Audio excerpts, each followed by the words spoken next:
Chemistry class now. Bab वठो chemical reactivity सबक 12 हिस्सो ॿियो detailed questions आऊं आहियां chemistry उस्ताद नजीला चन्ना आवांखे सिंध ऑनलाइन स्कूल में भली कार असांजे अॼोके लेक्चर जा मौज़ू आहिनि चैप्टर 8 chemical reactivity आहे उन जो section C detailed questions part 2 असां इन वीडियो लेक्चर में डील कंदासीं सेक्शन सी detailed questions ही असांजो हिस्सो ॿियो आहे पहिरें हिसे में असां 5 सवालनि जा क्लियर कया हुआसीं बक़ाया जेके 5 सवाल आहिनि उहे हिन वीडियो लेक्चर में असां क्लियर कंदासीं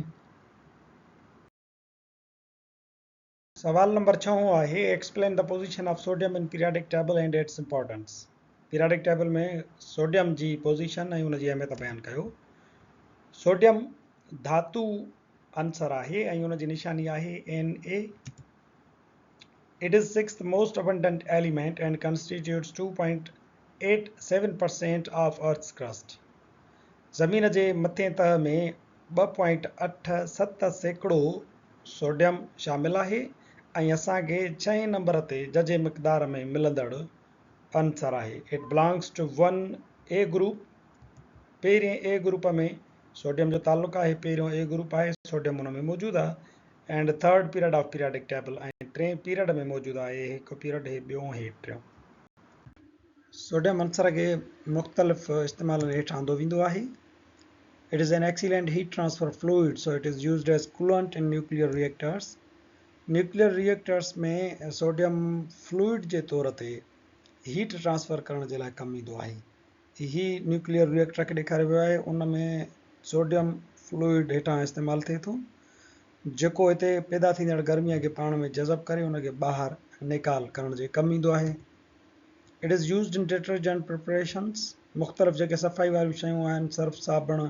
ऐं शैम्पूज़ वग़ैरह उन्हनि में उन जी तयारीअ में सोडियम तमामु अहम अंसर तौर ते इस्तेमालु थींदो आहे it is used as street lights and gives yellow colour गिटिन में जेके बतियूं ऐं लैम्प्स जेके हूंदियूं आहिनि स्ट्रीट लैम्प्स उन्हनि में इस्तेमालु थींदो आहे फिके कलर जी रोशनी सोडियम जी ख़ासियत आहे उहा ज़ाहिर कंदो आहे it is used as reducing agent in the extraction of calcium zirconium ऐं टाइटेनियम ज़रकोनियम ऐं कैल्शियम जहिड़नि अंसरनि जी एक्सट्रैक्शन जे लाइ रिड्यूसिंग एजेंट तौर ते सोडियम खे इस्तेमालु कयो वेंदो आहे सोडियम जा कुझु अहम मुरकिब आहिनि जेकी रोज़मर्रा जी ज़िंदगी में कमु अचनि था जीअं सोडा ऐश आहे सोडियम कार्बोनेट हार्ड वाटर जेको हूंदो आहे जेको गज नाहे ठाहींदो उनखे सॉफ्ट करण जे लाइ सोडियम कार्बोनेट खे वाटर सॉफ्टनर तौर ते इस्तेमालु कयो वेंदो आहे सोडियम बाइकार्बोनेट आहे बेकिंग सोडा जेकी बेकरीज़ जे अंदरि बेकिंग पाउडर तौर ते इस्तेमालु थींदी आहे हेल्थ साल्ट आहे ऐं बिवरेजिस में पिणु इस्तेमालु थिए थी टेबल साल्ट सोडियम क्लोराइड त फूड आइटम्स में हर हंधि इस्तेमालु थींदो आहे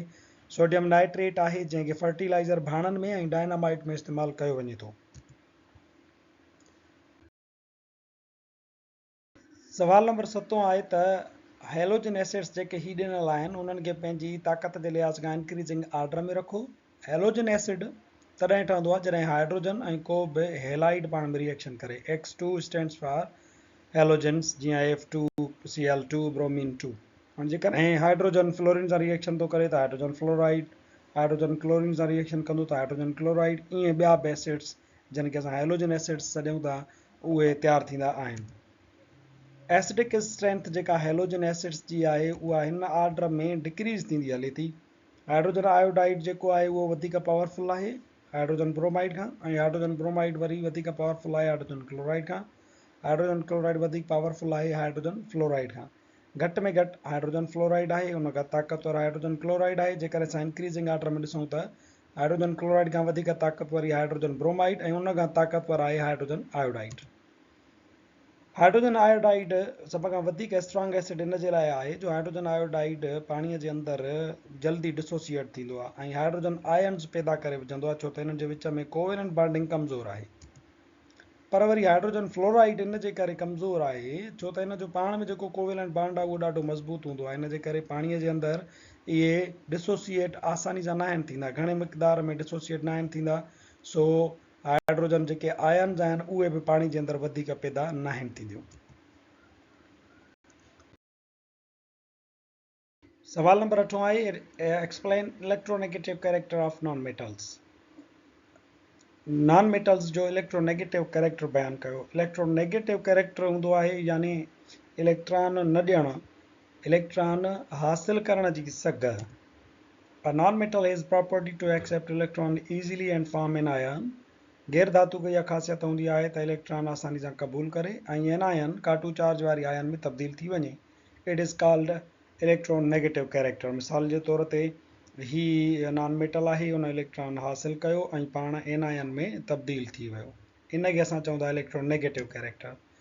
Negative ions move towards anode during electrolysis, so they are termed as anions. काटू वारियूं जेके आयन्स आहिनि ही वारियूं, ये इलेक्ट्रोलाइसिस जे दौरान एनोड बरक़ी ॾांहुं कशिश थी करे हलियूं वेंदियूं आहिनि, इन जे करे इन्हनि जो नालो एनायन्स रखियो वियो आहे।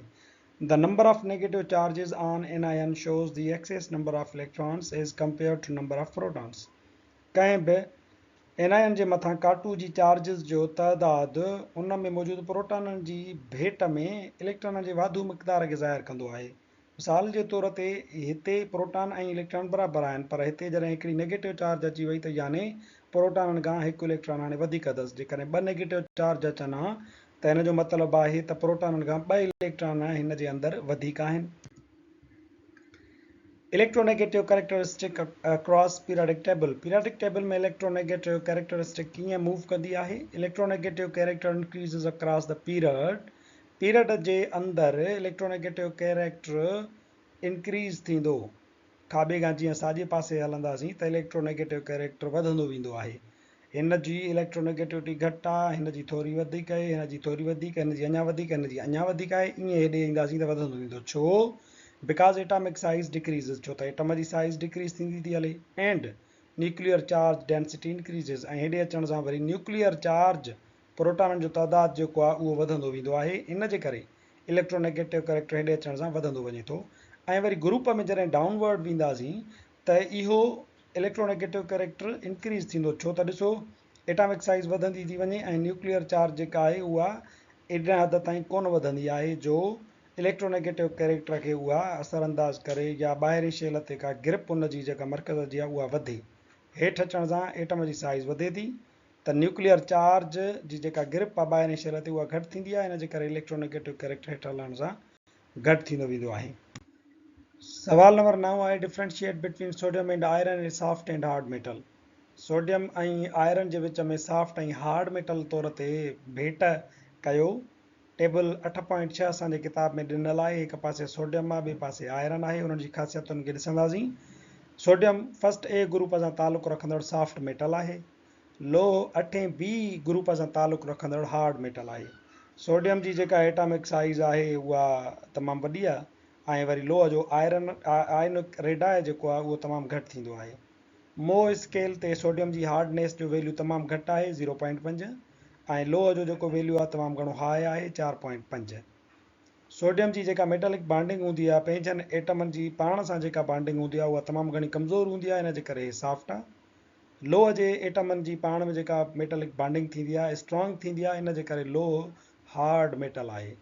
सोडियम खे तव्हां चाकू सां छुरी सां सूफ़ वांगुरु कटे सघो था, जॾहिं त लोह खे वरी तव्हां हथोड़नि जा धक हणी उनखे शीटुनि या वायरुनि में तब्दील करे सघो था। सोडियम जी डेंसिटी तमामु घणी घटि हूंदी आहे 0.917 ग्राम पर क्यूबिक सेंटीमीटर आहे। घटि घाटाई हुजण जे करे उहो हल्को आहे, पर लोह जी घाटाई तमामु घणी आहे 7.87 ग्राम पर क्यूबिक सेंटीमीटर, इन जे करे ॻोरो धातु आहे। सोडियम जी जेका मेल्टिंग पॉइंट आहे 98 डिग्री सेंटीग्रेड आहे ऐं बॉइलिंग पॉइंट आहे 890 डिग्री सेंटीग्रेड, पर लोह जी मेल्टिंग पॉइंट आहे 1535 डिग्री सेंटीग्रेड ऐं बॉइलिंग पॉइंट आहे 2450 degree centigrade. Discuss the reactivity of halogens. Halogens जी रिएक्टिविटी बहस हेठि आणियो। Halogens belong to 7A group and consist of fluorine, chlorine, bromine, iodine and astatine. 7A group सां halogens जो ताल्लुक़ आहे, जिन में फ्लोरीन, क्लोरीन, ब्रोमीन, आयोडीन ऐं एस्टाडीन अची वञनि था। हेलोजेंस अक्सर करे मॉलिक्यूलर फॉर्म में हूंदा आहिनि, तंहिंजे करे F2, Cl2, Br2 ऐं आयोडीन 2 असां करे लिखंदा आहियूं। The reactivity of halogens decreases down the group. हेठि जीअं जीअं हलंदा वेंदासीं त हिननि जी रिएक्टिविटी घटि थींदी हलंदी, छो त हिननि जी एटॉमिक साइज़ वधंदी वेंदी आहे ऐं इलेक्ट्रोनेगेटिविटी हेठि हलण सां घटिजंदी वेंदी आहे। Chemical reactions of halogens, halogens जा कीमियाई अमल। हेलोजेंस ऑक्सीडाइजिंग एजेंट तौर ते तमामु सुठो किरदारु अदा कंदा आहिनि, छो त उहे आसानी सां इलेक्ट्रॉन क़बूल कंदा आहिनि। सोडियम सां क्लोरीन मिलियो त हिनखे ऑक्सीडाइज़ कंदो, ऑक्सीडाइजिंग एजेंट तौर ते कमु कंदो ऐं हिनजो इलेक्ट्रॉन पाण हासिलु कंदो, सोडियम क्लोराइड ठाहींदो। आयोडीन पोटेशियम सां मिलंदी, हुनखे ऑक्सीडाइज़ करे हुनजो इलेक्ट्रॉन हासिलु कंदी ऐं पोटेशियम आयोडाइड में तब्दील थी वेंदा। Power of halogens as oxidizing agent decreases in the following order. हिन ऑर्डर जे ज़रिए जेको हेलोजेंस जो ऑक्सीडाइजिंग पावर आहे उहो घटि थींदो हलंदो आहे। फ्लोरीन जो ऑक्सीडाइजिंग पावर वधीक आहे क्लोरीन खां, ऐं क्लोरीन जो वधीक आहे ब्रोमीन खां, ब्रोमीन जो वधीक आहे आयोडीन खां। नंबर ॿियों आहे त more reactive halogen can displace lace reactive halogen from solution of its salt. जेकी वधीक रिएक्टिव हेलोजन आहिनि उहे लेस रिएक्टिव हेलोजन खे डिस्प्लेस करे उन्हनि जी जॻह पाण वठंदा आहिनि। हे फ्लोरीन वधीक ताक़तवर आहे त उहो क्लोरीन खे डिस्प्लेस करे छॾींदो, ऐं क्लोरीन वधीक ताक़तवर आहे त ब्रोमीन खे डिस्प्लेस करे छॾींदो। मिसाल जे तौर ते पोटेशियम आयोडाइड ऐं क्लोरीन खे असां पाण में मिलायूं था त ॾिसो आयोडीन रिएक्टिविटी में घटि आहे, क्लोरीन वधीक पावरफुल आहे एज ऑक्सीडाइजिंग एजेंट, त क्लोरीन हिन खे डिस्प्लेस करे पंहिंजी जॻह हिते पोटेशियम सां वठंदो, पोटेशियम क्लोराइड में तब्दील थी वियो ऐं आयोडाइड अलॻि थी वियो। ईअं ई वरी जेकॾहिं पोटेशियम क्लोराइड सां असां वरी फ्लोरीन मिलायूं त फ्लोरीन जीअं त ऑक्सीडाइजिंग एजेंट तौर ते पावरफुल आहे त हुन क्लोरीन खे कढी पाण हुन जी जॻह वठंदी, पोटेशियम फ्लोराइड ऐं क्लोरीन अलॻि थी वियो।